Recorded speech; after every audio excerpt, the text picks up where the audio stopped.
ایک سوال آج کل بہت جدید پڑھے لکھے طبقے میں اٹھتا ہے، اور وہ یہ ہے کہ جب وہ بچے کو دین کی تعلیم دیتے ہیں تو بچے تو ہمیشہ شخصیات سے متعارف ہوتے ہیں، تو صحابہ کرام کی شخصیات کے بارے میں جب بچوں کو پتہ چلتا ہے انٹرنیٹ کا دور ہے، وہ جا کے وہاں دیکھتے ہیں تو یہ جو صحابہ کرام کے باہمی تنازعات تھے، جنگیں ہوئیں، ان میں قتال بھی ہوا،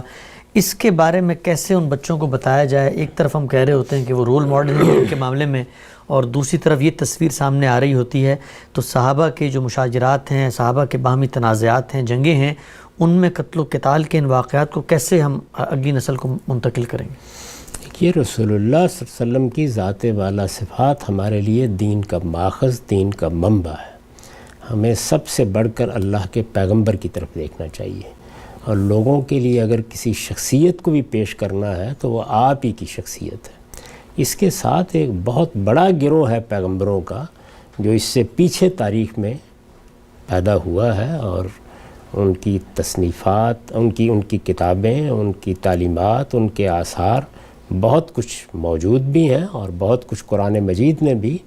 پھر تصویب کے بعد بیان کر دیے ہیں۔ ٹھیک، تو جب آپ دین بتائیں تو دین میں جیسے کہ قرآن مجید نے یہ طریقہ اختیار کیا ہے کہ کسی پیغمبروں کے علاوہ فرد کو پیش نہیں کیا نمونے کے طور پر، یعنی ہر جگہ پیغمبروں ہی کا ذکر کیا ہے، یہ بتا دیا ہے۔ تو آپ اپنے بچوں کو جب یہ تعلیم دیں تو بتائیں کہ اللہ تعالیٰ جن لوگوں کا انتخاب کرتا ہے کہ وہ اس کے دین کی دعوت کے علمبردار بن کے کھڑے ہوں، وہ پیغمبر ہیں، اور پیغمبروں کی ایک بہت بڑی جماعت ہے، اس میں بڑے جلیل القدر پیغمبر ہیں، سیدنا موسیٰ ہیں، سیدنا مسیح ہیں،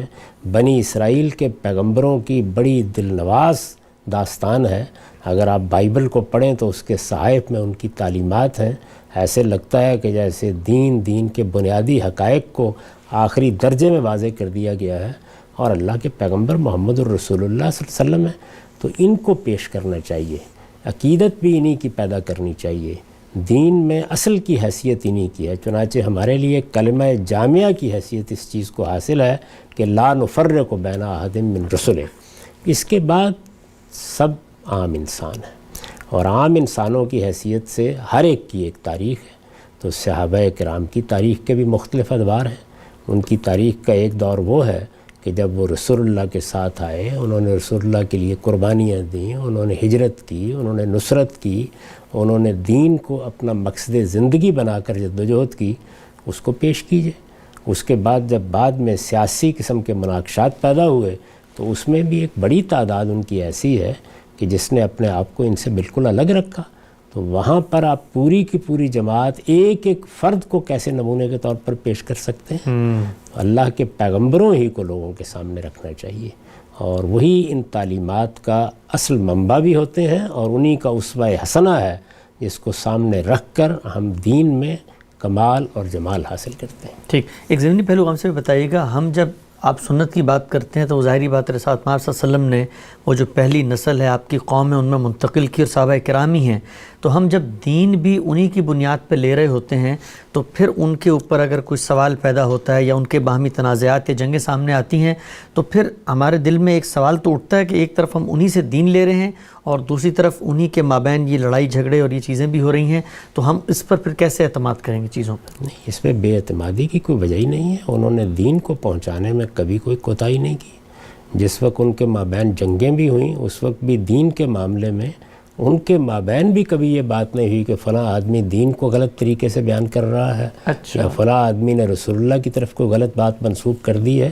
ہمارے جو جلیل القدر محدثین ہیں انہوں نے ان کے بارے میں یہ اصول قائم کیا ہے کہ الصحابہ تو کلہم عدول، یہ ظاہر ہے کہ تجربے ہی کی بنیاد پر قائم کیا گیا ہے۔ یہ واضح ہو گیا ہے کہ اللہ کے دین کو پہنچانے میں وہ آخری درجے میں محتاط ہیں، انہوں نے کبھی کوئی خیانت نہیں کی، اور یہ دین ان کے اجماع اور تواتر سے منتقل ہوا ہے۔ یعنی ایسا نہیں ہے کہ کوئی ایک فرد یا دو افراد ہیں، یہ دین ان کے اجماع سے، ان کے تواتر سے، جس کو نقل الکافہ عن الکافہ کہا جاتا ہے، آگے منتقل ہوا ہے۔ اس میں اگر کسی کی طرف سے کوئی کوتاہی بھی ہوئی ہے تو باقی پوری جماعت نے اس کی اصلاح کر دی ہے، اور بحیثیت مجموعی وہ خیر امت تھے،